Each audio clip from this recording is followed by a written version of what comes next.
Good morning student. मैं आपको आपके हिंदी पाठ्य पुस्तक से पाठ 1 हम पंछी उन्मुक्त गगन की शीर्षक कविता पढ़ाने जा रही हूँ। इसे आप ध्यान से सुनिएगा। हम पंछी उन्मुक्त गगन के पिंजर बंद न गा पाएंगे, कनक तीलियों से टकराकर पुलकित पंख टूट जाएंगे। हम बहता जल पीने वाले मर जाएंगे भूखे प्यासे, कहीं भली है कटुक निबौरी कनक कटोरी की मैदा से। तो बच्चों, पहले तो मैं ये बताना चाहती हूँ कि इस कविता के जो रचयिता हैं वो शिव मंगल सिंह सुमन जी हैं, और इस कविता में कवि ने पंछियों के बारे में बताया है कि पंछी अपने लिए इन पंक्तियों में क्या कहते हैं। तो आइए हम इसे रिपीट करें।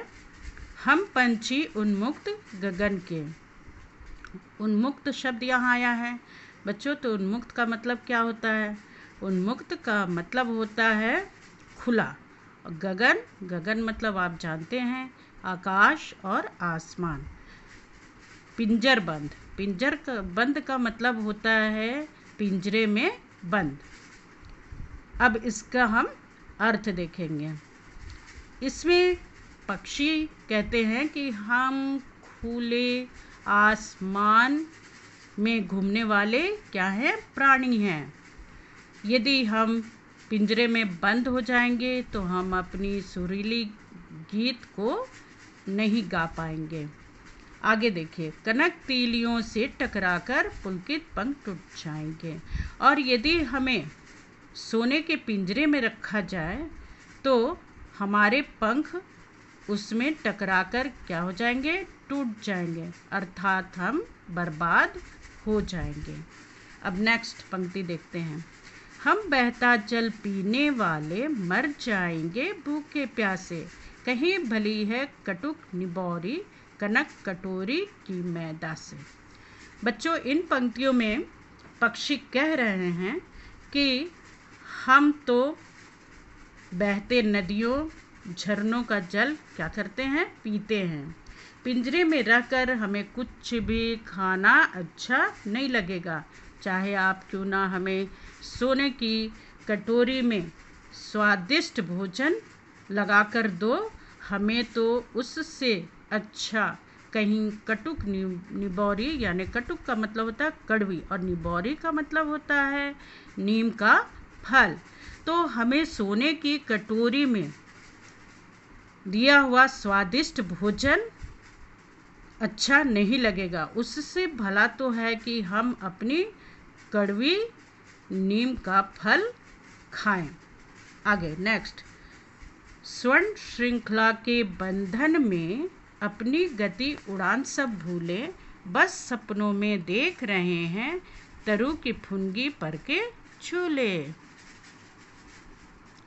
तरु की फुनगी पर के झूले, यहाँ फुनगी का मतलब होता है बच्चों वृक्ष की सबसे ऊंची जगह, और यहाँ दिया है स्वर्ण। तो स्वर्ण का आपको मालूम है सोना, श्रृंखला मतलब होता है जंजीरें।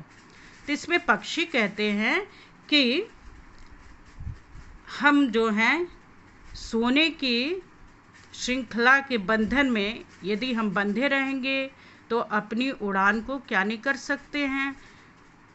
वो अपनी उड़ान को भर नहीं सकते हैं।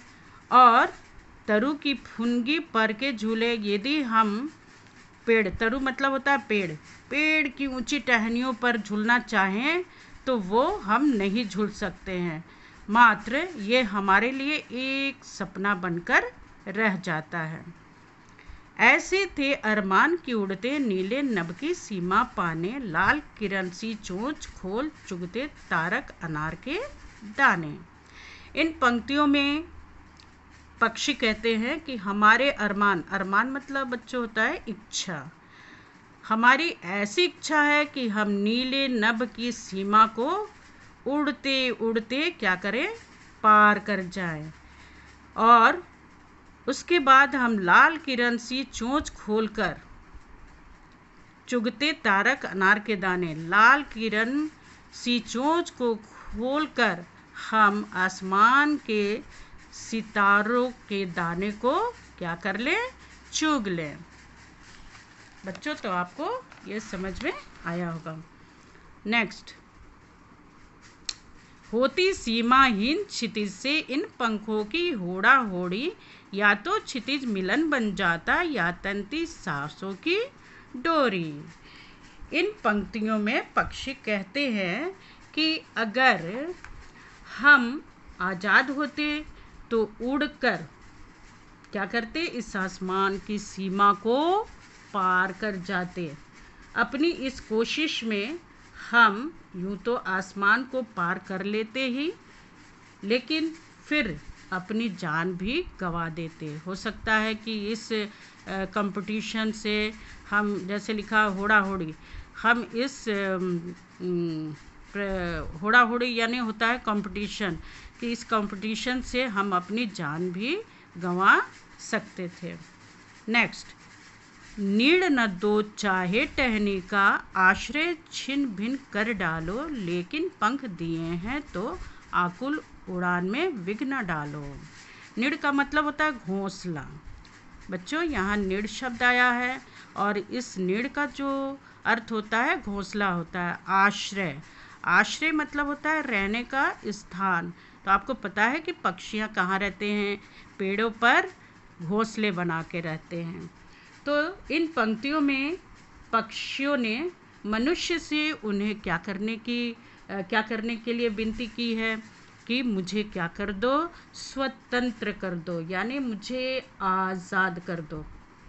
वो मनुष्य से कहते हैं कि आप हमारा क्या कर लो, चाहे हमारा घोंसला छीन लो या आश्रय छीन लो या टहनियाँ छीन लो, ये सारी चीज़ें नष्ट कर दो, लेकिन जो ईश्वर ने हमें उड़ने के लिए पंख दिए हैं उसको क्या करो, हमसे ना छीनो, अर्थात हमारे अधिकार को मत छीनो।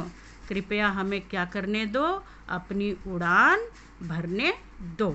तो यहाँ पे आपका ये पाठ समाप्त होता है और इससे जो रिलेटेड प्रश्न उत्तर हैं मैं आपको सेंड कर दूंगी। और साथ ही बच्चों, ये जो कविता अभी आपने पढ़ी है इसके भावार्थ भी मैं आपको भेज दूंगी। आप इसे अपनी हिंदी की कॉपी में लिखिएगा और इसे याद करिएगा। लेकिन ध्यान से सुनिए, इस कविता की आप 8 पंक्तियाँ अपनी कॉपी में लिखेंगे, इसके शब्दार्थ भी भेजूंगी, उससे भी आप लिखिएगा। आशा करती हूँ कि आपको ये पाठ समझ में आ गया होगा। धन्यवाद।